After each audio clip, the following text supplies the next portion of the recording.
ami internet sans limite ñu ngi leen jaajëfal bu baax a baax ci ànd bu rafet bi ngeen di ànd ak ñun si suñu ay programme tey ñu ngi fii seet si suñu doyen muy Charles Faye nekk nit koo xamante ni chroniqueur la pertinence ci li nga xamante ni mooy wàllum géopolitique wàllum aussi tamit actualité bu actualité amee dañ koy seet si waxtaan ak moom lu bu baax a baax ci réew mi balaa ñoo dugg ci waxtaan wi nañu nuyoog moom bàyyi ko mu nuyoog internet sans limite nuyoog àdduna waa sans limite namoon nañ la loolu. waaw papa ñu ngi lay siyaar Charles. Daouda maa ngi lay nuyu bu baax a baax a baax ah Boubacar waaw nga baal ma Boubacar maa ngi lay nuyu bu baax a baax a baax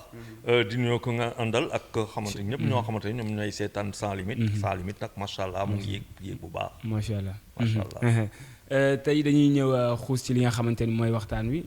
ñëw ci actualité politique parce que ku wax politique wax xam-xam bi nga xamante ni yaa ngi ko ciy déroulé bu baax a baax ñuy gis say chronique mu am solo lool. ñu gis li nga xamante ni mooy Terra meeting bi ginnaaw Terra meeting bi dañu waxoon avant pendant et après depuis boobu nag amuñu temps pour gisante parce que émission bi yàgg nañu ko wàcc naka nga gisee li nga xamante ni mooy après Terra meeting bi. waaw ñu gis polémique yi ci commencé am bari na naka nga jàngatee après Terra meeting bi. waaw defe naa tey Terra meeting bi boo xoolee après. lu xew bu ñu xoolee tey lu mu koy waxee coow bi bëri na lool. coow bi bëri na lool bëri na woon si biir. waa PASTEF ak coalition bi ba ku si nekk yaa ngi taxaw di wax loo xamante ni moom mooy nga jàpp mooy sa dëgg. Sénégalais yi toog di déglu di seetaan mais xëy na loolu gënul la ku doon xaar nag lii après le 8 bu dee lii lañ doon xaar après le 8 mooy que loolu perte de temps bu rëy la perte de temps bu rëy la parce que bu fekkente ne tam dafa amoon après le 8 koo xamante ne moo woote. affaire bi moo wootee meeting ba muy Ousmane Sonko président de PASTEF bu muy woot ba ñëpp a ñëw fekk ci ko n'est-ce pas xalaatuma woon que moom lii la doon xaar après le 8 pour man leneen la doon xaar après le 8 pour man du woon lii parce que tey boo xoolee boo analyser après le 8 bu dee dafa am na problème crise taxaw na ba pare nag koo xamante ne moom moo mun na arrêter affaire yi daanee teg muy le président de la République Bassirou Diomaye Faye te bu ñuy def lecture politique bu ñuy def lecture moom après le 8 mun naa ne moo ko ndamoo pourquoi ma ne moo ko ndamoo ñaar moo mënoon am mooy que nga def le 8 àgg si loo xamante ne mooy sa objectif mooy que président de la République ngeen bokk parti nga liggéey bu am solo pour que moom mu mun na nekk président de la République gis yow sa tolluwaay gis sa taxawaay mën na ne effectivement ci côté boobu amul loo xamante ne man dinaa jaayante mbagg ak yow yaay borom yaay ndeyu mbili bi yow yaay borom affaire yi loolu bu doon noonu président de la République xoolee ko doonu ne ko kon Ousmane loo bëgg loolu bu ko defoon Ousmane Sonko day jëlaat puissance ba day jëlaat leadership ba bu jëlee leadership ba président nekk ci gannaawam mais bu ñu xoolee bu baax a baax du loolu moo am coow bi dafa am ci loo xamante ne waxu coalition la loolu nag seen waxu biir la woon du woon waxu mbedd man dama jàppoon que du woon waxu mbedd léegi bu ñu ko tegee ci kaw mbedd ba nga yóbbu ko ci kaw mbedd ba pare indi fa ay yeneen wax yoo xamante ne pour man kàddu yi fort na trop bu dee wàllu président ancien président ak reddition de compte lépp luy dem ci reddition de compte kooku moom kenn warul toog fi tey dine dañ ko war a waxaalee dañ ko war a waxtaanee non reddition des comptes defe naa kuy dégg loo xamante ni yenn chiffres yi yenn xaalis boo koy dégg ay toog fi de ay reddition de compte du am kooku doon loolu mais au lieu ñu toog man fu wax bi fu mu déranger parce que lu bëri moo déranger fu mu déranger mooy que boo toogee ngay commencer di wax ci nit yi te waxoo ci loo xamante ne mooy les réformes structurelles yoo xamante ne war nañ ko def justice pour que justice mën a def liggéeyam foofu lañ doon xaar nit ñi pas attaqué loolu moo fi amul ak beneen wax boo xamante ne xëy na créé na fi désordre mooy nit ñi bu leen fay impôt bu dee lii ak di def te loolu nag boo ko defee day indi conflit au sommet entre ñaari kilifa mais ba pare day indi crise institutionnelle te loolu nag Sénégal mënul toog di dund ay difficultés financières économie bi di am problème social bi di ñëw ak ay problème am ba pare nga bëgg fi ñu war fi dund beneen crise te defe naa boo xoolee lecture bi bu dee def nañ lii yëpp il faut souhaiter que léegi nag pour man lu gën a am solo du toog di perte sa temps di wax ci lii pour gën a xaajaloo pour man lan moo am solo mooy que crise bi lan la ñu mën a jural ci possibilité yoo xamante ne ay solution lay doon Sénégal jëm kanam ba pare tandem bi gën a suude pour man loolu moo am solo te defe naa crise bi ku ko jàng bu baax a baax da ngay xam ne que Sénégal apaisement politique la soxla apaisement institutionnel la soxla ba pare nag tandem bi xam que newul fi pour dara lu dul Sénégal waxul 2029. élection. ah non teel na trop. teel na trop. am na solo jàngat bi nga def ci li nga xamante ni mooy après le 8 léegi nag ci biir jàngat boobu nag dañuy ñëw faram-fàcce ko benn bu ci nekk parce que boo xoolee jàngat bi yaatu na gis nañ le 8 après le 8 am lu président parti Pastef annoncé woon ci biir coalition bi ñu xëy le mardi ñu gis le président de la république tabb ki nga xamante ni mooy Mimi Touré ci bopp coalition Diomaye lu mu indi jeex jaaxa bu bëri ci tabb Mimi Touré est-ce que jàpp nga ni foofu posture boobu wala place boobu Mimi Touré moo ko mérito ci li nga xamante ni mooy coalition. non man du ma dugg ci biir wax bi lu may jàpp constat bu ma mën a def en tant qu'observateur en tant que journaliste analyste tout ce que l'on veut mooy que dafa mel na waxu boobu waxu coalition bi ak waxu présidence coalition bi daa mel na waxtaan amoon na juboo amul man loolu laa gën a jàng xëy na si biir mu après nag mu amee xiiroo gars yi ku nekk di ŋaayoo ku nekk di tirer de ton côté bu ñuy war a tirer de ton côté ma jàpp ne que Ousmane Sonko daa ñëw sur la place publique teg ko ba ñëpp Sénégalais yëpp yëg affaire bi xuloo boobu indi loolu la bu mu koy teg ne daal moom nangu ko que ba pare am lu mu jiiñ am lu mu wax tam ci koo xamante ne moom IGE def na benn rapport bu lay épingler pour 2 millions defe naa wax boobu am na fu mu amoon cadre amoon na cadre wax boobu ñëw sur la place publique man pour man loolu mooy le vrai différent bi mooy que géré wuñu ko ci biir foo xamante ne foofu lañ ko waroon gérer ma teg ko sur la place publique après nag boo ko tegee sur la place publique mais ku nekk day xool boppam léegi nag bu ku nekk xool boppam loolu moo aggravé crise bi man su ma gis-gis loolu moo aggravé crise bi parce que boo waree taxaw tey boo ne Ousmane Sonko d'un côté nga ne Bassirou Diomaye Faye de l'autre côté mais ñoom ñaar waroo mën a ne Ousmane Sonko un côté Bassirou Diomaye Faye beneen côté ñoom ñoo bokk côté mais bu fekkente ne si biir ay gestion ba ku si nekk yaa ngi nekk si benn côté mooy que gestion affaire boobu moo jaarul yoon donc boo ko tegee si kaw nit yi da ngay juum te Sénégal faw que nit ñi commencé nag di wàcc si ay contexte xool contexte bi mën a jàpp prétexte yi pour mën a analyser mais boo ko tegee ci kaw ay nit ay juum la vrai problème bu ma jàpp man mooy que dafa am waxu biir ñu ñëw teg ko ci mbedd ka bu ñu ko tegee ci mbedd ba ku ci nekk gis ci boppam par rapport à sa ak sa tolluwaay président gis boppam ak par rapport avec tolluwaayam xam nga Mimi Touré gis boppam par rapport ak tolluwaayam parce que bu ñu fàtte que donte jiiñ am na mi turam génnu fa waxuñu turam parce que dañ ne rek daa am koo xamante ne IG moo la épinglé nga war a toog fi ñëpp a xam ne après que Mimi Touré lay waxal mais Mimi Touré daf loo xamante ne tam munoo ñëw nag am loo wax ci nit ñëpp a dégg ko ba pare nga bëgg kooku noppi parce que loolu tam faw que nit ñi analyser yu mel noonu parce que boo far dafa metti dalay teree xool ak ay bët yoo xamante ne bët yu lucide serein mais bu ñu fàtte ko wax boobu daa am mais daa préjugé que am na lu ko jiitu wax boobu ñëw mu indi réaction kon ci biir réaction est-ce que jàppoon ni kon président Bassirou dafa défier ki nga xamante ni mooy Ousmane Sonko par rapport ak kàddu yooyu ba tax na mu xëy nommé ki nga xamante ni mooy ministre tegg Aïda Mbodj mi nga xamante ni moom la premier ministre waxoon ni moom mooy jiite li nga xamante ni mooy coalition bi man jàpp naa ko Sénégal faw que nit ñi dellu ci seen xel waaw kan mooy le président de la République Bassirou Diomaye Diakhar Faye nga bëgg mu défier kan ki nga xamante ni mooy njiital parti bi loolu fan la mës a am ci àdduna voilà defe naa nit ñi nañu moytu président de la République la ñu wax ñu nangul ko mu prêter serment moom la ñuy wax de nga ne dafa défier kan mais est-ce que tamit nekkul ki nga xamante ni moo ko tabboon parce que ñëpp jàpp nañ ni tey bu fi toogee grâce à président Ousmane Sonko moom jàpp naa loolu mais kan mooy président Bassirou Diomaye Faye léegi loo bëgg nañ moytu de ça veut dire que tey Sénégal daa dem ba jaxasoo depuis quelques années d'ailleurs kenn respecté tul loo xamante ne mooy institution mooy république mais ma saa waay boo ko respecté wul man awma lu may def ak yow loolu yi dëgg mais gisoon tamit Bassirou Diomaye Faye dafa commencé génn wala wan ginnaaw waa partem muy Pastef parce que boo xoolee keroog Ousmane Sonko mu ko naan dellu si waatal ci parti bi loolu yëpp wax naa ko encore une fois amul benn lu lay firndeel que Bassirou Diomaye Faye nee na génn naa Pastef daa nekkatul président daa nekkatul lu mu tudd amatul charge biir Pastef bu mu jëlee mbubba président de la République attention daa jël mbubba président république c'est le premier président maanaam moo ko fi njëkk a def Sénégal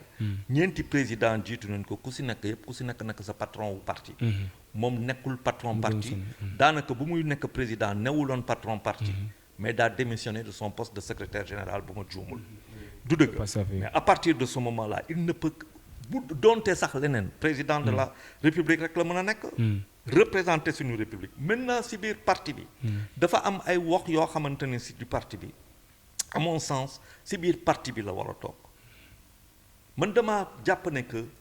mbiru parti bu fekkente ne dañu war a teg jëpp sur la place publique mais day gën a yomb divergence yi gën a bëri léegi nag bu fekkente ne amuñu intelligence situationnelle pour gérer lu ñuy gérer maanaam suñuy différent parce que politique aussi il faut que nit ñi am culture politique dafa am lu ñuy wax divergence principale ak divergence secondaire divergence principale mooy doxalinu parti bi nga xamante ne par exemple yaa ngi bëgg a duggal ci parti bi lu bokkul ci ay valeuru parti bi lu bokkul ci ay vertu ay tradition ak yooyu valeur surtout valeur maanaam gis-gisu parti bi doxalinam bu dee par exemple ñu ne la un parti de droite Sénégal lu bëri dafa jaxasoo réer ñàkk xam culture am ba ñàkk am culture politique mooy indi loolu boo indee loolu divergence boobu la ñuy wax divergence principale ku nekk day dem yoonam parce que mënoo ne je suis un parti de gauche ñi ñëw ay courants libéraux ak yu demee noonu loolu amu fa lan moo fa am ay contradiction personnelle kooku c'est de second ordre contradiction personnelle war nañ ko mën a fat ci biir parti bi si sànq ci sa biir wax da nga ni le président de la république dafa démissionné ci li nga xamante ne mooy poste secrétariat am fële ci parti Pastef mais tamit est-ce que loolu war na ko mën a tax tey mu mën a tabb ci coalition bi nga xamante ni tey coalition moo ko fal aussi kon tey maam tabb bi mu tabb Mimi Touré nekkul loo xamante ne aussi tamit lu légal la légal waaw lu mën a légal parce que tamit ci yan condition lan moo si illégal koo xamante ni bokkatoo ci benn parti naka nga mën a tabbee aussi tamit njiitu coalition wala dafa dem ba ci biir ambition présidentielle dab ko wala lan pour bokkaat lan moo si illégal lan moo si illégal ñu bëri jàpp nañ ni moom amatul droit ci su ma laaj dafa lan moo si illégal parce que démissionné na ci parti bi nga xamante ni fa la bokkoon muy Pastef ba léegi waxoo ma lan moo si illégal nañu moytu man damaa trouvé que réew bi nañu moytu wax yi kon da nga gis ni yow tabb bi mu ko tabb lu légal la loo xamante ni lu war a mën a nekk la moom mooy président coalition Diomaye Faye dangaa mën a ne nit ki nekk président comme coalition pour nekk président mu nekk du moom mooy président ba fan la am si àdduna amul fenn daa mel na yow rek Boubacar coalition yóbbu la yow nga nekk président coalition pour nekk candidat à la présidentielle ñu ñëw ne la coalition bi doo si président fan la am si àdduna léegi lan moo am si biir xëy na est-ce que seen divergence ay divergence principale la loolu la ñu war a xool wala ay divergence secondaire bu nekkee ay divergence principale la mooy que day jafe defar bu dee personnel ay positionnement ak yooyu waxtaan si biir rapidement ñu effacer man loolu laa gën a jàpp léegi nag bu fekkente ne waa Pastef wala Sénégalais yi dañ bëgg a jàpp que ndax ay tur ñu ne Mimi Touré benn côté ñu ne Aïda Mbodj ñoo indi coow bu bëri yi damay ne mun na am mais day superficiel am na lu gën a xóot lu gën a xóot googu nag xam nga du waxu mbedd waaw ci lu gën a xóot loolu am ñu jàpp ni président Bassirou Diomaye dafa dem ba ci biir am ambition yoo xamante ni dafa bëgg a bokkaat ci ay élection tax na muy tëgg yi muy tëgg séparation bi am man yaakaaruma yooyu xam nga man déet yow sénégalais yaa ngi sonn yow nga ne réew bi fu mu ne ni ñun ñëpp ñu ngi koy dund ñu ne crise waxuma la crise politique de ñu ne plan de redressement am na loo xamante ne xëy na sénégalais yi jàppuñu ko noonu mais am na benn communiqué du conseil des ministres ñaari semaine wala ñetti semaine ci gannaaw foo xamante ne communiqué boobu président de la république mu ngi laaj ñu évaluer ak mesurer le plan de redressement économique et social le PRES mu ngi laaj ñu évaluer ko ba pare si biir même communiqué bi phrase bu si topp mooy nañu gaaw a liggéey la stratégie nationale de développement donc mu am benn kii yooyu bu fekkente ne tey le président de la république mu ngi taxaw di ne moom 2029 la bëgg a taxaw il est libre comme Ousmane Sonko ñu mu taxaw ne damay commencer liggéey pour 2029 ñoom ñaar ku si nekk ci libre kooku c'est personnel man awma si benn problème léegi ñun lu ñuy def dañ leen élire pour que ñoom à partir de 2025 fin 2025 maanaam 1 an defuñu sax 2 ans au pouvoir nga may waxu 2029 kan moo leen di élire Sénégalais bu ñu amee job nga fa dina leen élire dund ak nga war a dund ay jafe-jafe ba pare nga may ne 2029 ñu ne ok nañ xaar 2029 ñu élire leen loolu ba gars yi bëgg a indi mu nekk wax national te réglé wuñu le problème de la relance de l'économie réglé wuñu le problème de la demande sociale réglé wuñu le problème yoo xamante ne entreprise yaa ngi jafe-jafe ñi yaa ngi tëj ñen yaa ngi dem réglé wuñu ñuy ne ay 2029 nga foog ne ñun sénégalais xanaa yu ab ay sénégalais yoo xamante ne loolu moo leen arrangé yow dundoo lekkaguloo naanaguloo ngay ne maa ngi xaar 2029 est-ce que di nga fekkee attends xam nga nañ indi wax bi fu mu sénégalais am na lu ñu soxla pour man loolu moo am maanaa te ñoom ñaar si ñoom ñaar la ñu suñu yaakaar si ñoom ñaar ñoom ñoo fi nekk mais ci biir ñaar ñooñu nga wax sànq muy Mimi Touré ak Aïda Mbodj tey boo xoolee ku ci nekk ñoom ñaar dafa am jaar-jaar politique est-ce que jàpp nga ni ñoom seen existence ci politique ba léegi ba ku ci nekk war a xëccoo kii naan maay bàjjenu kii bàjjenu kii est-ce que ñaar ñooñu war nañ mën a tax débat bi yëpp nekk ci foofu. posé nga question bu am solo. bon sa question bi am na solo lool. honnêtement Boubacar man jàpp naa ko ñoom ñaar. seen liggéey. si wàllu justice maanaam représentation déjà jigéen yi si politique seen liggéey war seen taxawaay war na fa ba ñu gën a gis par exemple ay femmes waa PASTEF ñu ngeen leen di gis ñuy gën a fës man bu doon politique boobu naa kontaan bu doon aussi tam ñu ne femmes yu nekk ñu nekk waa coalition ñu gën a fës wala femmes yu nekk yeneen parti wala femmes yoo xam ne mësuñu politique ñu mën a nekk ay leader ba pare régler problème injustice maa ngi leen fa doon xaar xam nga léegi nag ñoom ñaar ku si nekk am nga cursus maanaam yàlla def na ko am nga jaar-jaar ba ki nekk nga fii kenn ki liggéey nga lu yàgg jaar nga xëy na parti socialiste ñoo nga parti démocratique sénégalais te képp koo xamante ne fréquenté nga ak Idrissa Seck fréquenté nga Abdoulaye Wade wax dëgg yàlla da ngay politique da nga koy xam day yomb si yow lu bëri nga ciy xam ba pare nga am parcours ba pare nag nekk une dame forte defe naa Bambey du dëgg kooku c'est une lionne kooku mooy Aïda Mbodj donc moom di ngaa soxla si moom loo xamante ne mun na la ko tettee mun na la ko jàngal mais boo ko waxee tam da ngay dem si keneen ki muy Mimi Touré donte ñoom ñaar bokkuñu poids politique parce que bu dee politique électorale rek Aïda Mbodj bokkul poids politique ak Mimi Touré sur la base électorale ñoom ñaar bokkuñu parce que nag Aïda Mbodj am na fi ay résultats yoo xamante ne élection nit ñi teg nit seen gët Mimi Touré amul loolu wante Mimi Touré lu mu am xeex na fi ak Macky Sall diggante xawma ban at ba 2012 Macky Sall nekkoon fi président yàlla def nag man xeex boobu maa ngi woon fekk ñu ci boole ñuy def ay réunion bu ñuy dem surtout si wàllu 2e tour boobu maa ngi nekkoon coordinateur balaa keneen ñoo jël coordination bi fekk ma ci boole ma gis femme boobu ma gis Mimi Touré bokkuloon si kii bi maanaam daa doon liggéey pour donc am na expérience Macky nag nekk président def ko ministre de justice après bu nekk fi premier ministre donc am na parcours kooku tam da nga koy soxla mais bu dee ñoom ñaar rek moo war a indi problème bi man gëwuma yooyu pour man ñoom ñaar ay prétexte rek la ñu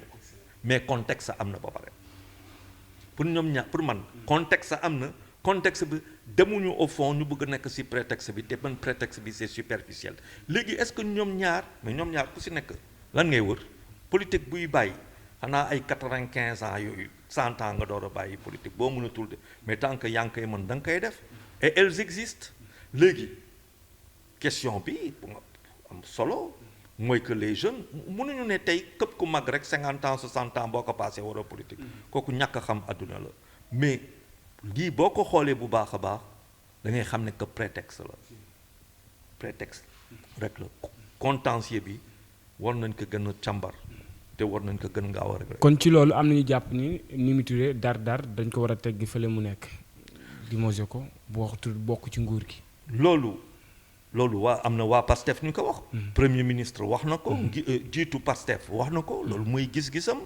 mais kooku bu ko waxee. est-ce que mën nga nekk ils ne sont pas dans leur droit. ils sont dans leur droit de le dire. du dëgg léegi président de la République ne man maay jiital coalition bi defuma ko est-ce que xalaatuloo que nit war nañ am xoolaat bu fekkente ne compromis amul. consensus moo amul. lan mooy am. du rupture. donc ñoom dañu àgg ba fii pour rupture. teel na de. ah day yomb de. day yomb moom. après surtout que le pays soit dans cette situation économique économique ñëw ba fii pour lii am. mais day mel na day man pour man sax leneen lay niroo. comme dëkk bi tar na mënatuñu dara ku nañ xool ñuy dem ku nekk dem sa yoon. kooku mooy bàyyi Sénégal nekk si kii yow nga jóge bàyyi benn man naufrage laa koy tuddee. te naufrage boobu quand même. ci noonu moom président Bassirou Diomaye Faye am ñu jàpp ni gouvernement bi fi jógee muy APR Benno Bokk Yaakaar tey am na si ñoo xamante ni mu ngi déggoo ak ñoom am ñu jàpp ni sax ba léegi mu ngi déggoo ki nga xamante ni mooy l'ancien président muy Macky Sall pexeem yi muy teg yépp ñoo ne ci ginnaawam de pour écarter ko ak ki nga xamante ni mooy son premier ministre. gis nga lu gën a dangereux ci réew. ak suñu liggéey journaliste mooy rumeur. man dafa am loo xamante ne. fait laa xam. fait mais discuter rumeur. non dama jumba dugg ci yooyu. mais loolu am na ñu ko commencé ñu jege. commencé nañ génn di teg genre propos yooyu jàpp nañu président Bassirou Diomaye Faye digganteem ak Sonko lu ci am ñegas si yëpp am na ñu fi jógee ñu ci nekk. bu ñu bëggee tey Bassirou jël suñu président. bëgg a dugal fii loo xamante ne xajul fii ci réew bi. dinañ ko rëccu ñun ñëpp. man je suis pas superficiel. man intérêt Bassirou Diomaye Faye intérêt Ousmane Sonko dinaa ci ànd bu dee intérêt Sénégal la. bu dul intérêt Sénégal ma taxaw lu ma mus a def ma def ko. mooy taxaw bu war a opposé ma opposé wu jël suma kamtula def suma kamtulaay kattan teg ko ci kaw yoon pour taxaw ne leen lu ngeen di def nii def naa ko contre Abdou Diouf def naa ko contre Abdoulaye Wade def naa ko contre Macky Sall. c'est-à-dire dëgg bi xam nga dëgg bi mooy lan. xam nga réew bi fu mu toll nii tey mooy lan. mooy que ñun suñu jafe lan moo depuis quand la commencé. depuis quand la commencé waxuñu ma solution ci yooyu ñu may wax yeneen. bu fekkente ne tey Macky Sall. mu ngi wax ak yeneen président wala Macky Sall a ngi jéem a wax ak Bassirou Diomaye Faye. pour ñu génnee ko pour mu génn peut-être ci yenn situation yu compliqué. est-ce que wax boobu bu dee tam am na est-ce que wax boobu da ngay ne wax boobu warul am. est-ce que mun nga wax loolu. lan moo leen tere ñu wax lan moo am solo xam nga lan la. mooy que nañ jox suñu justice lu mu soxla. pour que loo xamante ne moom la ñuy dawal ci ay reddition wala ñu dawal ci leneen justice di def liggéeyam. comme lu mu ko waree sénégalais yi gis ci seen bopp parce que loolu lañ bëgg. mais toog fi di jël Bassirou Diomaye Faye nga teg ko ci benn kii. ku nekk téye sa mango sandiko kii téye sa nen sandiko kii téye di ko kii ñuulal ko te mu nekk sa président de la république. kooku moom bu dee am na ñoo xam ne pare nañ pour loolu man parewuma ci. léegi nag lu muy gérer moom en tant que président de la république.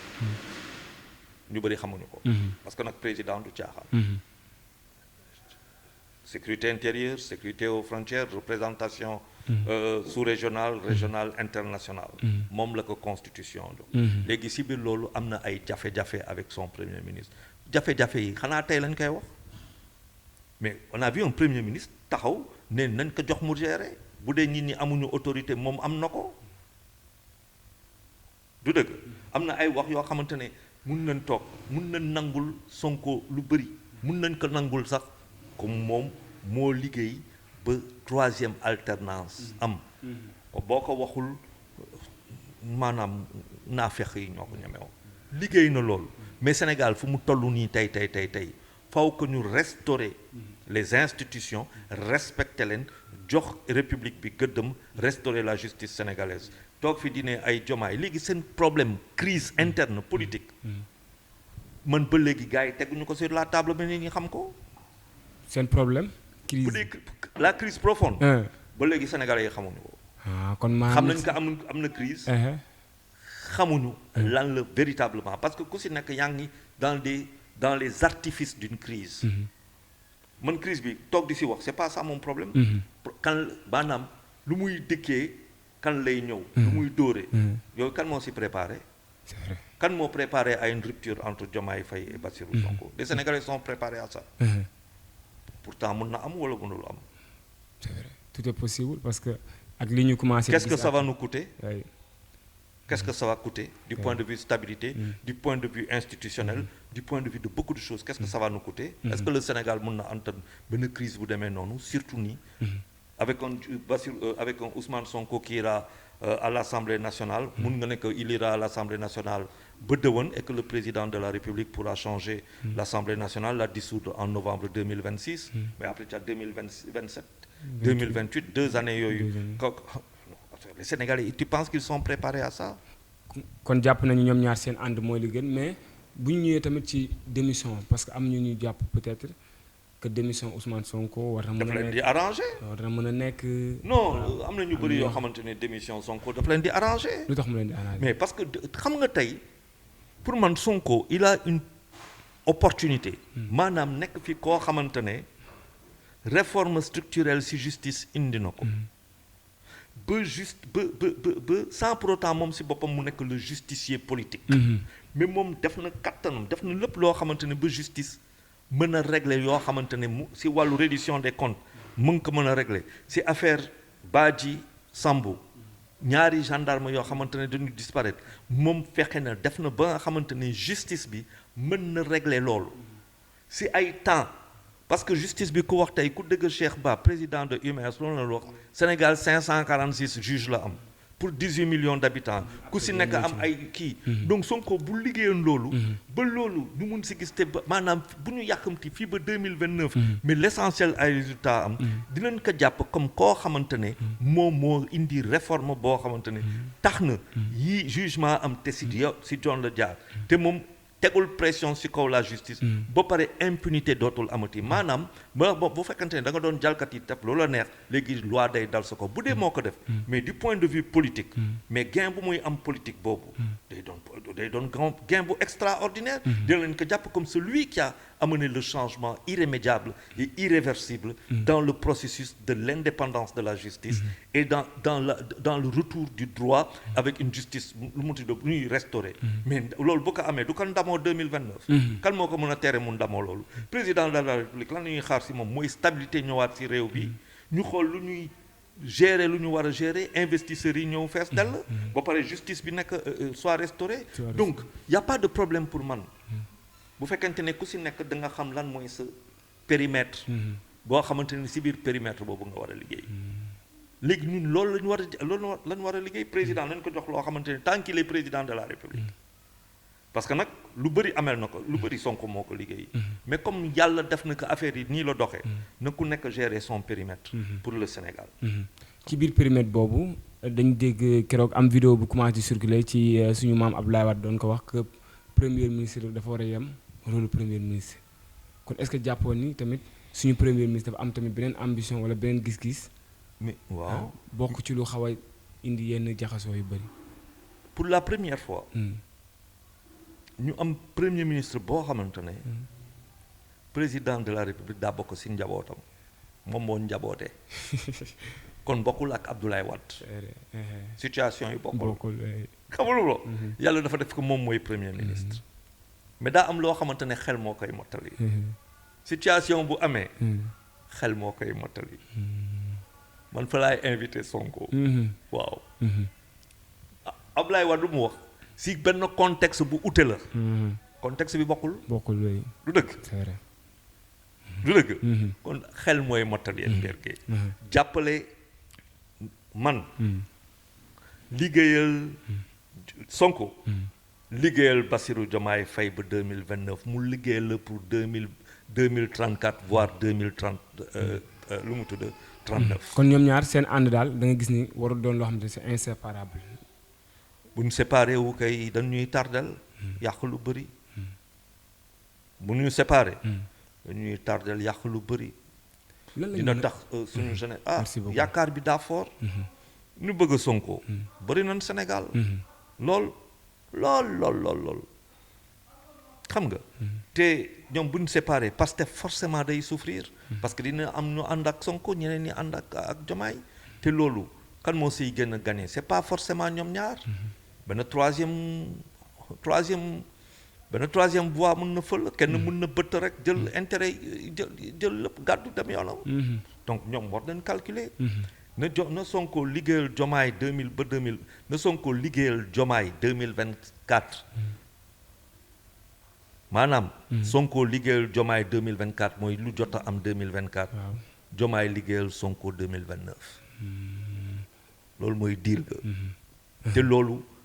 waruñu ko yàq bu donte si suma yaakaar solution am na te mën nañ ko trouver bu dee ku nekk noonu nga ko gisee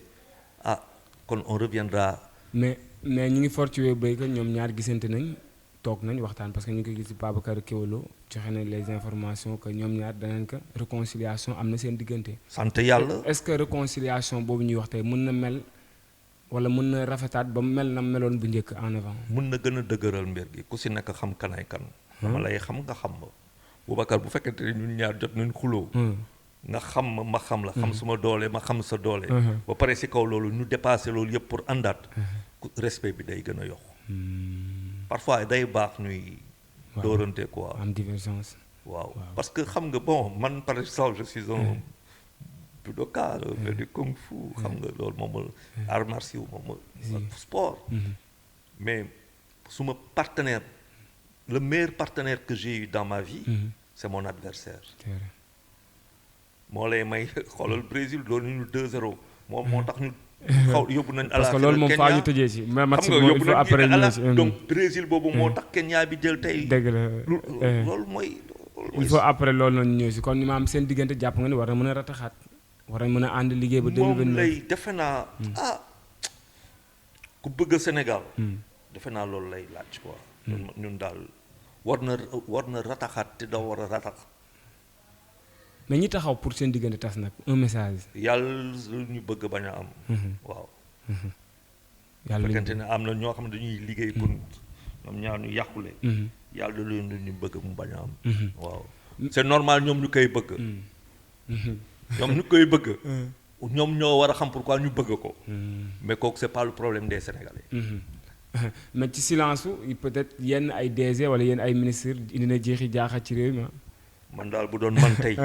DG yëpp laay woo. parce que damay gis ay sorties Facebook. ay DG ay PCA. ñëpp laay woo ne leen hey. xaaruma la ngay kii bu dee da ngay politique. da ngaa bëgg a politique jàppale parti bi jàppale kii da ngay démissionner nga nekk ci parti bi di sandi. mais munoo nekk DG. contribuable di la fay ci biir contribuable yu la fay du waa Pastef rek la contribuable am na ñoo xamante ni dañ bokk APR ñi bokk réew mi ñi bokk feneen ñi bokkuñu fenn di la fay yow ngay toog di wax politique rek da nga def sa liggéey pour lequel les contribuables te payent. maanaam kon DG yeeg ministres yi amul kenn ku war a mën a. désordre moo fi am. il faut siffler la fin de la récréation te côté boobu mu ngi commencé leer. wax yu bëri na fii ku nekk sa liggéey na nga ko def ba mat sëkk. faut que nit ñi am l'obsession. faut que ce pays vienne au devoir et à un certain nombre de choses. bu fekkente nag yow da ngaa bëgg a toog di wax politique nga bëgg a toog yow ñu nommé le directeur général par décret nga bëgg a dem sur la place du public di attaquer ce président de la République sur le champ Macky Sall xam nga mun nga ko reprocher lu ne. laaj ba tous les directeurs yoo xamante ne dañuy politique si saa si la ne je mets fin à tes fonctions loolu mooy kilifa. waaye nu ko nekk directeur général nga bëgg a toog fi di attaquer ce président wala toog fi di kii di attaquer nit ñi mais bul fàtte que yeneen parti yi mais bul fàtte que dañ am ay sénégalais yu nekk seen gannaaw da nga leen gën yow boo toogee tey ngay nii ay criminel la ñu ñaata sénégalais ñoo ànd ak criminel yooyu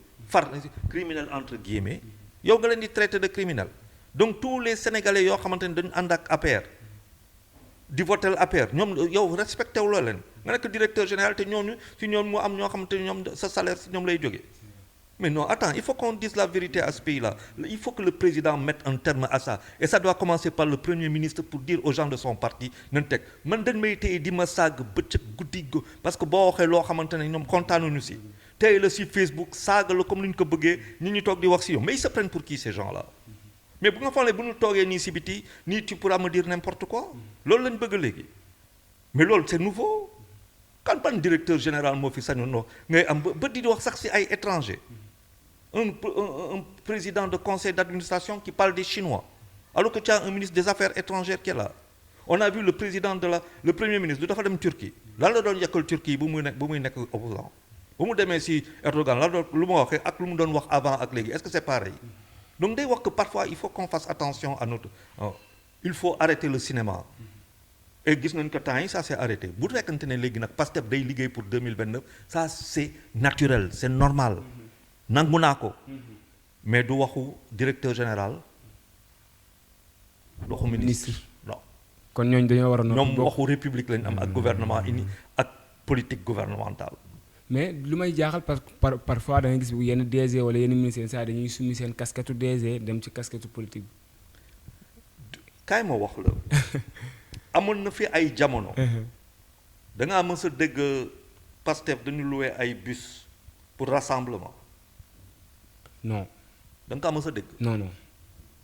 nit ñi ñoo doon dégg demal seet bopp dem seeti ji Pastef Ousmane Sonko. fu mu mënti nekk ñu fekk ko fa. du dëgg fii loo dégg. dañu loué ay bus ak yu demee noonu.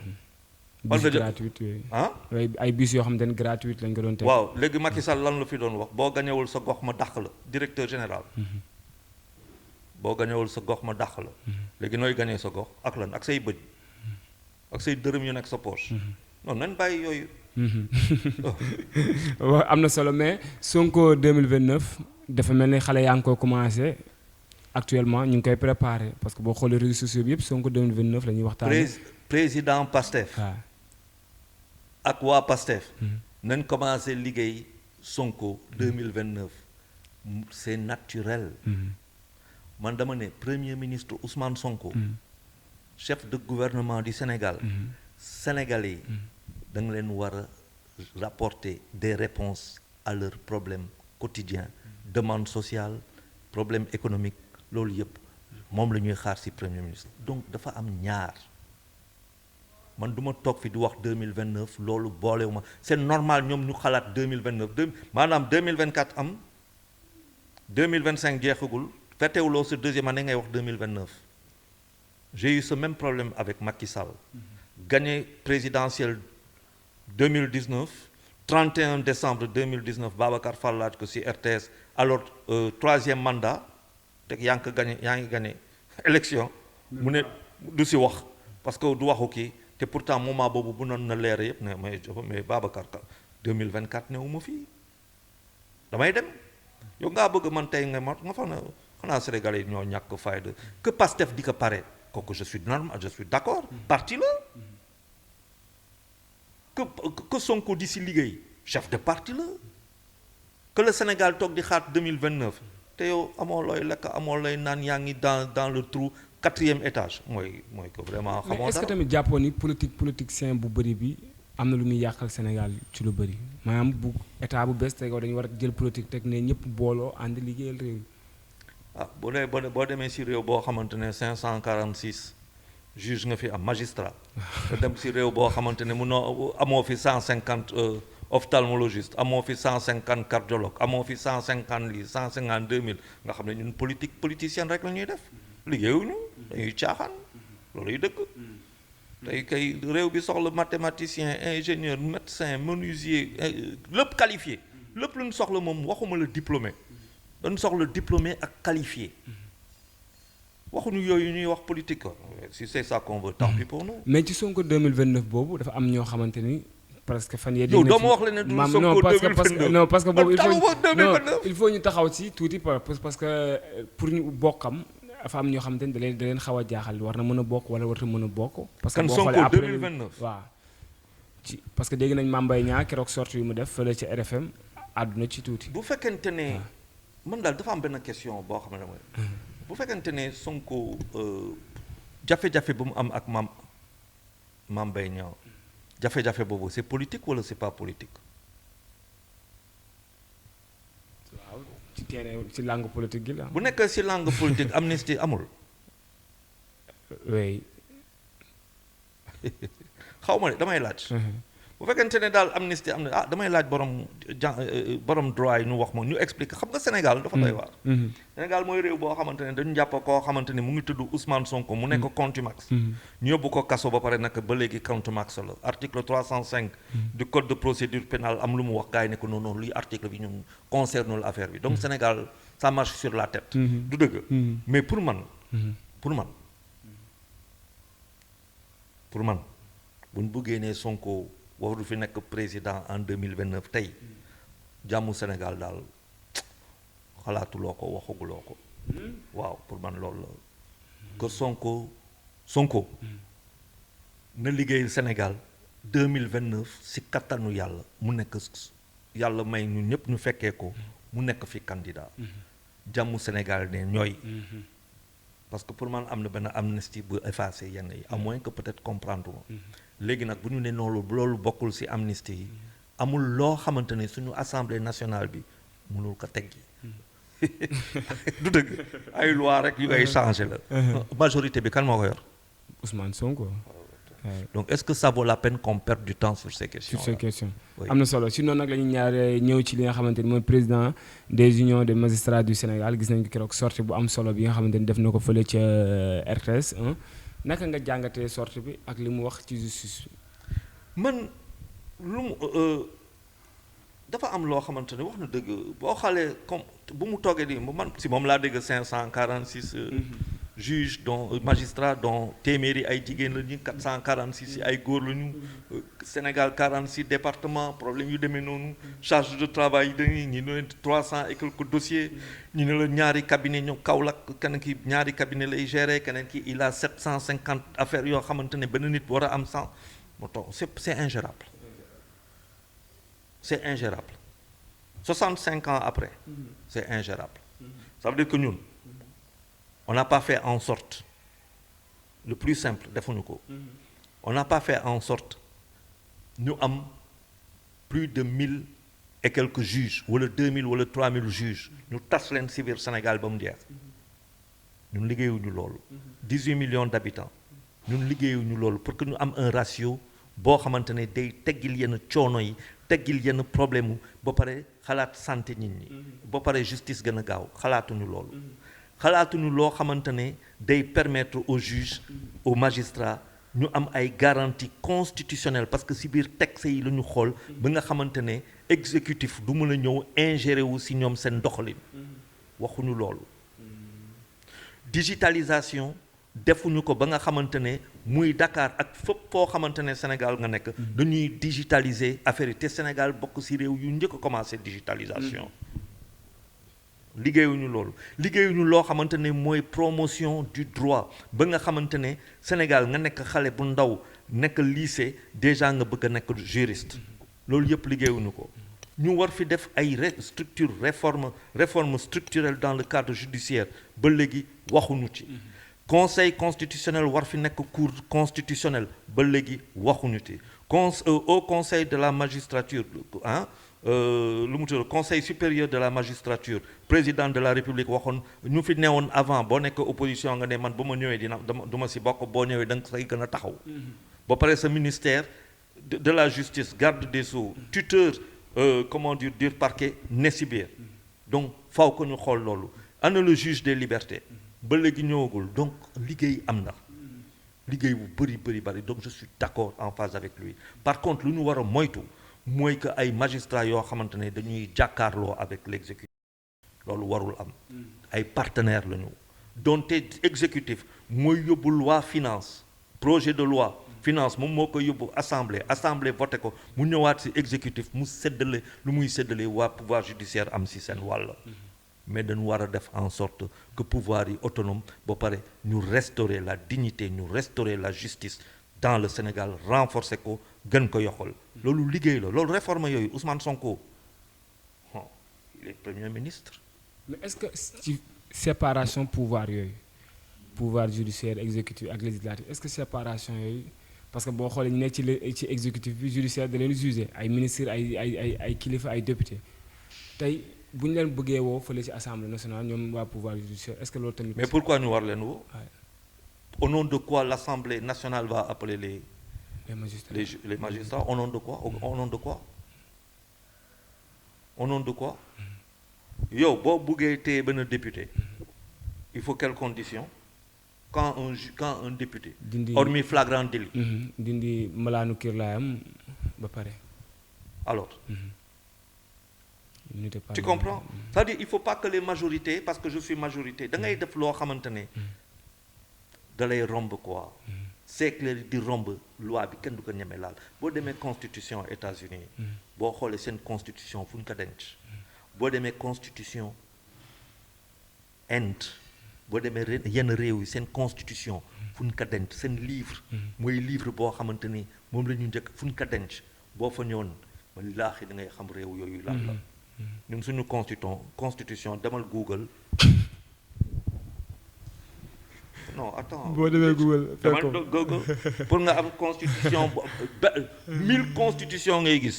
constitution révisée wala da ngay dem ba réer waaw pour te dire c'est vrai mais loolu jotul ñu tëggaat suñu constitution bu Sénégal aussi. Je pense que c'est cadre justice dans les garanties constitutionnelles lu ñu war a mën a def pour les magistrats non pas pour que ñu kii defe naa yenn textes yi war nañ ko mën a xool pour que exécutif bañ a mën a ñëw dicter loi am par exemple si affectation yi le juge lu ma affectation yi na transparente buñ la affecté parce que politicien bi daakaa mun rek mu transféré ëpp la doole nomination yi aussi bu mu ñëw rek parce que ku mën ko neex mu kii la parce que par exemple il y a eu 20 le 26 juin passé il y a 20 juges de la cour d'appel de Dakar qui ont été nommés par le président oui le 26 juin ñu dugg août le 4 août xawma ñu changé le président defe naa suma juumul de la cour suprême ou quelque chose comme ça du dëgg juste quelques semaines avant il y a eu l'introduction d'un projet d'une proposition de résolution de mise en accusation du président ce n'est pas allé jusqu'au bout mais boo fekkante ne yaa ngi def say analyse da ngay xam ne que question bi déwoon xëy na mun na ñëw dina fekk lu bëri changé du dëgg donc ça veut dire les gens ne sont pas sénégalais ñi ni dañuy toog di jàng juge bi wax na dëgg il y a des travaux à faire pour que suñu justice gën a dem kanam mooy lu ma wax yëpp lu jiitu si ñëwaat mais ce n'est pas pour que la justice pouvoir bi ne day jàkkaarloo ak le pouvoir exécutif mais léegi dañu si ay rapport de force la nekk il faut éviter fii ñan ñooy jiital réew bi tey du ay inspecteur des impôts on peut pas est-ce qu'on peut ne pas dire que c'est pas la République des inspecteurs des impôts on peut le dire oui. Il y a trop d'inspecteurs d'impôts domaine. On peut dire que c'est la République des inspecteurs des impôts. Maintenant, si les juges pensent qu'ils peuvent avoir aussi la République des juges, tu imagines? Ça veut dire ces gens, il faut que dans ce pays-là, on mette la République et les institutions au-dessus de tout. Obama bu muy ñëw Ghana bu muy ñëw Afrique dafa wax bu am solo fekk boobu ñu ngi liggéey ci loo xamante ne la visite de Obama au Sénégal ñu ngi ciy jox suñuy xalaat parce que boobu dañu bokk ci ñoo xamante ne ci benn groupe buy recevoir les emails par rapport à yenn affaires yuy porter sur lépp luy africain ak yu demee noonu il faut des institutions plus fortes en Afrique il faut des institutions plus fortes au lieu d'avoir des hommes forts, c'est des institutions très fortes qu'il faut avoir. li nga wax c'est très normal mais dañuy ñëwaat tamit ci sujet boobu parce que booy xool par rapport ak li nga xamante ni mooy suñu justice ñu bëri dañ leen dut baaraam tuuma ci yenn arrestation yi wala ci yenn jugement yi parce que jàpp nañ ni day am par parloo wala day am loo xamante ni da dul tegu ci yoon moo tax tamit sénégalais yu bëri jàpp na justice bu Sénégal te deewul ndaaxanaay daal. bu la waxee 546 juges fi nekk. maanaam juróomi téeméer ak ñeent fukk ak juróom benn ñuy atte ñoo fi nekk ñaata affaire moo fi am par an c'est des millions ay milliers ak ay milliers d'affaires par an ci Sénégal bi ba mu jeex joxoo leen loo xamante ne ñoom mën nañ gën a gaawal liggéey pour ngay commencer tàmbale après nag ñu xool est-ce que liggéey gi yaa ngi koy def wala defoo ko beneen affaire pour man boo bëggee tey reddition des comptes ak affaire Sambou Badji bi ñu gérer ko bu gaaw defe naa que war nañ gën a yaatal mbir gi tey pour man war nañ xalaat benn discussion bu am solo diggante justice exécutif société civile si biir ñooñu am na ñoo xamante ne mën na leen si woo Sénégal am na fi ay kilifa yi diine yi mun nañ am ay représentants mun nañ liggéey lu bari parce que situation bi dafa exceptionnelle moo waxuma nag reddition des comptes bu ñu ko def de. donc loolu kooku mënul ne. mais comme la situation est exceptionnelle. mun nañ def loo xamante ne de manière exceptionnelle ñu teg ay kaddu. ñu teg koppar teg tout ce qu'il faut. pour que si ñetti at yi incha allah ñu mun a def lu bëri. waaw. pourtant dafa mel ni président ba muy doog a fale woote woon na waxtaan pour li nga xamante ni mooy réforme justice. ñu. bu woote woon na waxtaan ci wàllum justice moom président Bassirou Diomaye fële ca Diamniadio. mais man pour man loolu laa gis. il faut ñu woo waxtaan maanaam si justice toog exécutif toog société civile toog ñun ñi toog xalaat bi yaatal ko avec les avocats. ñun ñëpp ku si nekk wax. ñu xool loo xamante ni ba pare état teg ay moyens considérables mais problème bi mooy yow yaa ne amoo xaalis boo bëggee juger reddition des comptes mais xaalis bi mais xaalis la laaj. nga foog ne jugement reddition des comptes recherche yi kii rogatoire ak yu demee noonu nga foog ne du xaalis. fan lañ koy jël yow ñun amuñu luy ñuy def ay dettes ay yu demee il faut ça veut dire il faut que ñu cohérent bàyyi wax superficiel yi. nañ wax li nga xamante ni moo fi nekk. il faut donner nañ génnee waaw bu ñu joxoon peut-être jeune de justice bi xëy na benn ñu génnee loo xamante ne. portefeuille bu rëy la. ñu teg ko à la disposition des juges. te day fekk sax est-ce que am nga juge yu mot. juge bu nekk war na am ñaari greffier. 546 juges tu multiplies au moins par 2. mais dooguma la foofu est-ce que tamit gisoo ni politiciens yi bu ñu wax ci justice day fekk arrangé na leen wala arrangé na koo ci gis mu ci àddu parce que sénégalais lambda bi nga xamante ni mu ngi ci mbedd mi am na ñoo xamante ni ñu ngi ci kaso bi ñu tëj leen pendant des années. doo leen dégg ñu wax leen peut-être tey. 2 poids 2 mesures si seen intérêt rek la ñuy waxee tamit aussi. Boubacar foog nga laal neex na de bu ko baax waaw yow sénégalais yi doon sonn politiciens yi ñoom seen intérêt rek ñu bëri daal seen intérêt rek la ñuy dawal dëgg nga wax dëgg la. kan justice bi wax bi yëpp xam nga 546 magistrats 18 millions de personnes defal division tu verras tu auras un juge pour combien de Sénégalais c'est normal xaalis bi yëpp ñuy dégg fii xaalis bi jaar na fii ay jalka nit ñi di cautionner mu ma déggee yenn caution yi la mënoo xam lu may meree sax ay yow sa way ay non damay yenn caution yi ci biir caution yi après dañ ci ñëw benn caution boo xamante ne du chèque de non attends Sénégal ci noonu nag la ñu ñëwee ci caution yooyu parce que gis nañ ki nga xamante ni mooy Wally Ballago Seck war nañ ko woo le 3 décembre. suma doom incha allah caution woon na presque 150 millions il paraît. du 210 millions 210 millions je m'excuse 210 millions la cautionné woon ak le 3 nag war na wuy jiwaat. man daal xam naa benn affaire su suma doom. Wally suñu doom suma doom la c'est mon fils. te man xam naa Wally Seck koo xamante ne soxlul xaalisu kenn. Wally Seck mun na dem fii stade Léopold Sédar Senghor tëgg fa benn concert mu am 50 000 personnes ñu fa ñëw fekk nit ñi fay ku nekk 10 000 francs xam nga combien ça va lui faire donc il n'a pas un problème d'argent ce gars-là moom mun na woote mu moo ak ñeneen ñoo xamante ne niveau boobu lañ toll mun nañ fi concert fees dell génnee fi xaalis donc ñoom génnee 200 millions xam nga du problème si ñoom wax dëgg yàlla quoi il a des rendez-vous internationaux donc machallah léegi war na dem uyu si dugal nañ ko si loo xamante ne moom waxoon na affaire oto la ak yu demee noonu yàlla na ko si yàlla de bu fekkee bon mu def ko si jàmm gën a si jàmm voilà mais bu dee affaire u xaalis la pour man daal Wally vraiment bu tëgee concert samedi bu laaj 100 000 personnes wuyu si ko ba pare fay 10 000 francs moom lan nga koy 1 milliard lan nga koy dénk malgré sans compter les sponsors malgré coow li lu muy bëri parce que ba muy doog a ñëw yaa ngi doon dégg problème mu terrain lu nekk ñu ngi ko doon wax un message pour moom Wally Ballago Seck aussi non man kay suma doom la man kay message na dëgër rek bu fekk xam nga politique wax nga sànq loolu tax politiciens yi jege leen dafa man ñemewuma leen quoi non c'est vrai quoi ñemewuma leen gis nga ñemewuma leen man ñemewuma leen quoi wax dëgg yàlla ñemewuma leen muy ñii ne au pouvoir ak ñu leen jiitu ñemewuma leen c'est pas que ay question fit ay affaires yu demee noonu mais bu yombee rek man damay ragal waaw léegi nag naka yàlla may kattan mu dem lépp a leer ba pare setal deram si lii loolu mooy su ma yéenee bu dee koppar la moom je sais que 100 000 personnes mun nañ dem concert fay 10 000 francs mu 1 milliard sans compter les sponsors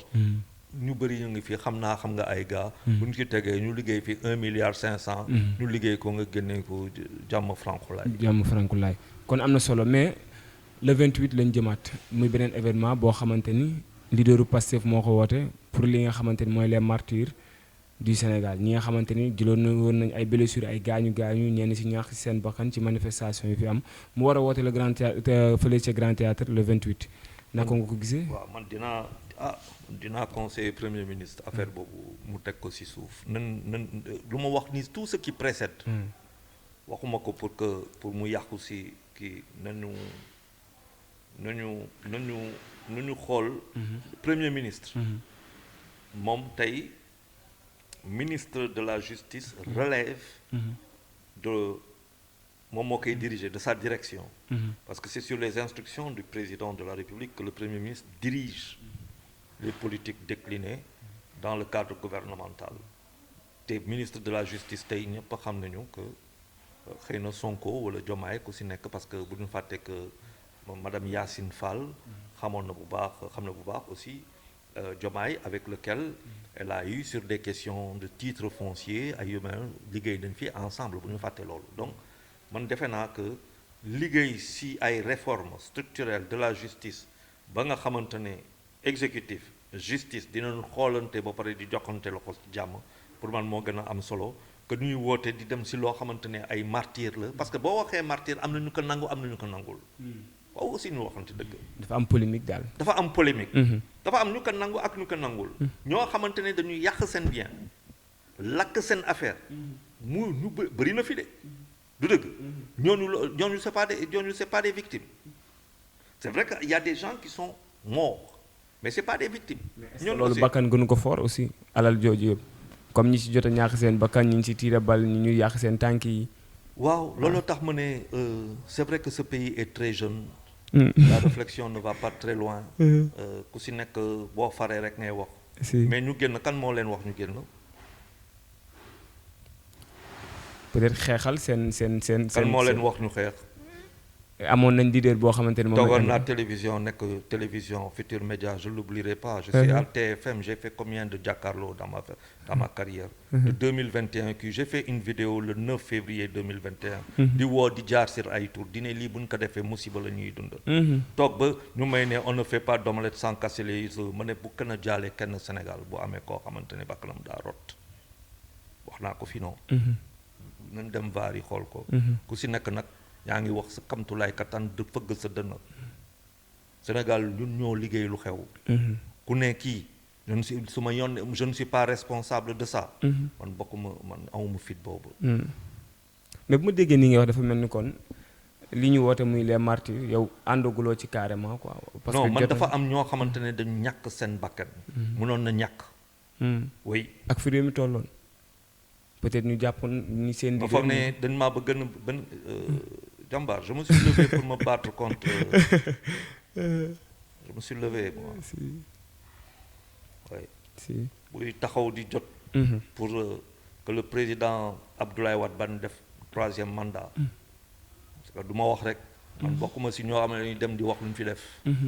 mais ñoo xamante ne M23 communication ba mu koy jël bëgguma wax lu bari de mais boo laajee ñenn yi mooy daal yuntin à tout ce qui était là en 2012 bu ñu toogee ba may ne suñu réunion ci table ba nga këpp jël sa téléphone nga dindi puce bu nekk ci biir nga dindi batterie bi teg say téléphone ci suuf ba pare ngeen sol seen tenue parce que fu ñu jëm nii taxaw devant Abdoulaye Wade du ay question toog di lakk di xeex et tout mais il faut le battre ici il faut le battre à l'international war ndomb Wade la chute de Wade en 4 appuis xam nga donc tu sais mais jamais demander à des gens de sortir loolu boobu maa ngi doon liggéey ak kilifa ku ñuy wax Youssou Ndour damaa gis man mën naa liggéey ak Youssou Ndour ci wàllu politique ba pare may associé turam ci loo xamante ne dara dafay tuur mën naa ko def boobu instant boobu vrai stratège là mais deret moom rot bakkan fu muy rot moom bokk dara non c'est pas possible kon daje le 28 bi ban message nga ci wax njiitu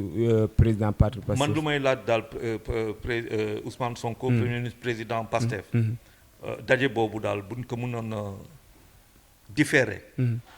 dafa am daje victoire. man daje victoire laa bëgg a gis. daje victoire bu am solo. kon daje bii nga gis ni du daje boo xamante ni non daje peut-être priorité la boobu wala. pour man day indiwaat wax. te Sénégal leneen la soxla tey. ay jëf la soxla. jëf yoo xamante ne day amal njëriñ réew bi. waaw mais wax boo xamante ne day gën a indi division. ba pare gën a indi crise yokk crise institutionnelle bi. kon jàpp nga ni daje boobu amee peut-être justice bi wala dara dañ ci dégg ay kàddu yoo xamante ni. non lu ma ragal mooy ñu dem foofu teg ay pression yoo xamante ne mu nekk pression. te justice warul subir pression. justice c'est un pouvoir. qu'il faut respecter. ba pare jox ko lu mu moom.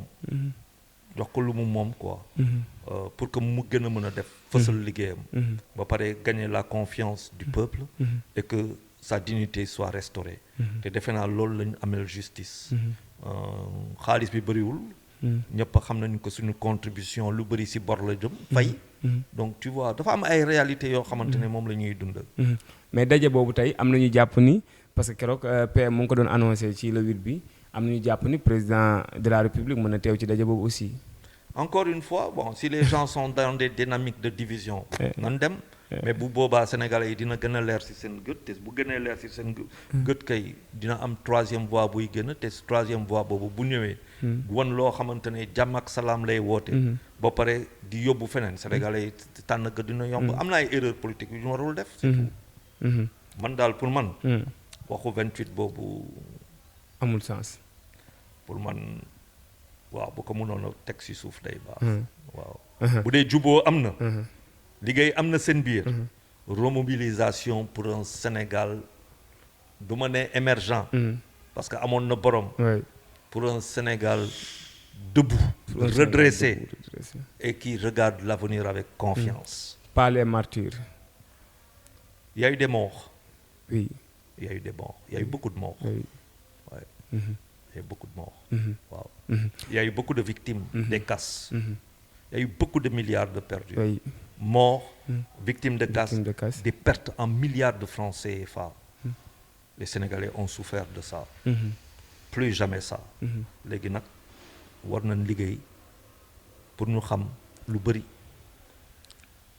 pour que plus jamais lii am reddition de compte. nit ñoo xam ne boo nekkee gouvernement wala xam gouvernement rek da ngay riche. warootu fa mën a am. bon c'est fini ça. bu ma déggee ni nga wax dafa mel ni ndaje bi kon dafa war doon ndaje boo xam ne pour Sénégal gi yëpp la warul nekk pour parti kase. Ousmane Sonko daa war a nekk Ousmane Sonko 18 millions de Sénégalais. pas Ousmane Sonko pour Pastef. bu bëggee nekk président 2029 faw ko mu dépasser Pastef. mais gars yi jàpp nañu Pastef mooy Sénégal ñoo fi ëpp majorité. te man bokkuma Pastef. waaw loolu tamit c'est compliqué nga bëgg na. man tamit aussi tamit bokkuma Pastef. waaw léegi nga bëgg ne bokkuma benn parti. waaw ça c'est vrai aussi. waaw respect fa lay commencer. am na solo mais un message malgré ci parcours ci jaar-jaar bi nga am ci politique tey boo doon digal ñi fi nekk muy président de la République muy premier ministre Ousmane Sonko à travers Sans Limites nga koy digal. ci dama lay de Ousmane. yaa liggéeyal 2024 Bassirou Diomaye Faye mu nekk fi président moom na la liggéeyal 2029 yàlla nga nekk fi président te yàlla mën na loolu. yàlla mën na loolu dafay laaj ay nit yoo xamante ne seen objectif day commun day daje. président de la République moo toog nettelu ñu la ko yàgg gisal say gët ñépp gis ko mu ne ko fa tey bu ma toog nii maa la laaj nga xool ko xoolaat ko pour toog si du dëgg est-ce que yéene boobu mu ngi fii ba léegi wala deñ na man yaakaar naa que yéene boobaa ngi fii. yéene boobu mu ngi fii kon am na solo ci noonu nag la ñuy jaajëfalee di tëj xam naa ci waxum politique mais tamit tey Sénégal da doon football il a battu 8-0 oui xaw ma daal man ba may wattu daal. Assane Sénégal ñaar la dóor 8 kon Sénégal moo dóor 8. oui 8-0 mi-temps 6-0 defe naa pour la première fois Sénégal mos na dóor defe naa Mauritanie. ay score yu demee noonu ay ñoom Roger Mendy yàgg na. kii daal depuis boobu ba tey donc 30 ans 40 ans xëy na day woon benn affaire rek mooy que mbéjum kanam bu ñu recevoir contre Brésil dañ ko fajal seen bopp tey won na aussi Afrique man maa ngi ñëw kante ñëw ma fi pour caaxaan mais tam lan moo am solo mooy que boo xoolee préparation bi ute na ak boobu nga xamante ne Brésil di ñëw au stade 40 minutes avant le match ba pare nekk hôtel boo xamante ne daa sori stade ba embouteillage loolu yëpp ay kasaw la parce que nag nit da ngay préparer lu ngay information bu ngay njëkk a xam mooy diggante sa hôtel ak stade ba lu mu demee information yëpp ngay am amuñu benn excuse affaire cuune lañ def loolu cuune boobu indi suñu défaite 2-0 ba yenn joueur dugguñu ci match bi loolu nag mu si fi am su Aliou Cissé El Tactico doon dëgg fermé ba ñun ñëpp ñuy mer mu su fi am su Senghor noonu na fulla ak fayda ñëwaat ci fédération fulla ak fayda fekk joueurs yi ñu utiliser suñu Coupe d'Afrique gagné ko te équipe bu nekk fii équipe boo xamante ne Sénégal 400 passes dina ko def par match Brésil ñoo ko ëppalee passe ci match ba wax ma ban équipe Afrique moo ko fiy def donc ñun coupe du monde mooy suñu wax dootul Coupe d'Afrique fa lañ toll. gis nga ni actuellement Coupe d'Afrique bi moom li leer ba wóor ñoo ci kattanu yàlla fii lay ñëw ci kattanu yàlla fii lay ñëw bu dee cat dugg ci coupe bi fii lay ñëw inchallah ci kattanu yàlla fii lay ñëw loolu tax ñu ñëpp nañu war a dajoo loolu tax mooy lu may wax nii yëpp dafa am ay objectifs yoo xamante ne yow xalaatal Coupe d'Afrique bi ñëw fii situation bu metti bi ndax lu muy féexalee suñu xol wu ñu war a moon minimum ñu ne ñu ngi demi-finale ñu ne Charles day gént et alors j'ai le droit de rêver mais xalaatal ñu nekk demi-finale Coupe du monde tu penses pas que les Sénégalais vont travailler 2 fois 3 fois plus tu penses pas que certaines choses seront d'ordre du passé il faut faire rêver ce peuple-là et les Lions nous font rêver mais football suñu équipe nationale lu mu mën a apporter ci Sénégal c'est très important pour nga wax ko ndaw ñi wax ko tamit mais dama lay jox benn exemple rek Cap-Vert bi qualifié na Coupe du monde non kan moo xam Cap-Vert dans le monde bëriwuñu de mais bés buy équipe nationale Cap-Vert di wàcc ci terrain bi ñaata millions wala ñaata centaine de millions de monde ñooy gis équipe nationale maillot Cap-Vert moment boobu lu muy demee ñëpp dañuy xool Cap-Vert donc les footballeurs nos lions là ce sont les ambassadeurs de notre pays et ce sont les ambassadeurs du bonheur et du bien-être du Sénégal war nañu nekk ñoom suñu miroir Lion boo gis tey Sénégal bu mu defee tey 8-0 ñun ñëpp kontaan nañu bu ñuy dóor Égypte ñun ñëpp génn bu ñuy tey di dóor Congo ma ni ñu 2-0 ñu dóor ko 3-2 képp kuy sénégalais nga nekk Pastef après ñëpp keroog sa xol lu mu féexe du benn xol macha allah du benn xol la nan def suñu kamtulaay kattan booy ñoom man Lions yi ñoom rek laa fi yor léegi mais sa fédération aussi dafa mel ni am na ay jiixi jaax yi ci am na ñuy dut baaraam tuuma yenn saa ay fédération bi jàpp ni peut-être waaye seen affaire u billet yooyu ay match Sénégal du ay billets yenn saa yi am manque de professionnalisme non nañ bàyyi yooyu nañ ñëw man daal mere naa leen trop si match bi contre Brésil man défaite man c'est pas un problème mais bu ma yëgee 40 minutes de retard hôtel ba nekk xawaare nit ñi toog c'est n'importe quoi Sénégal passé noonu yooyu fantôme 2002 bu mu fi ñëwaat waaw bu mu fi ñëwaat quoi donc nañ bàyyi seen affaire yi ñu ñëwaat au professionnalisme Pape Thiaw Papisco nu dëgëral affaire yi gars yi gën ko respecté voilà ñu def avancé dem jëli Coupe d'Afrique bi dem Coupe du monde demi-finale bu ñu àggee foofu yàlla baax na bu paree nag après gars yi tam quand même dootul wax ay coow crise ay affaires yu dem passé yooyu merci beaucoup doyen dinañ am mbégte bu baax a baax ci entretien bi di la ñaanal jàmm ci disponibilité bi nga xamante ni am nga ko sama diggante yow jërëjëf yàlla taw fe bu baax a baax jërëjëf yàlla bu sans limite am limite. amiin waay amiin waay nay dem rek. amiin waay amiin waay jërëjëf amiin waay merci beaucoup doyen ñu ngi lay jaajëfal bu baax a baax jërëjëf.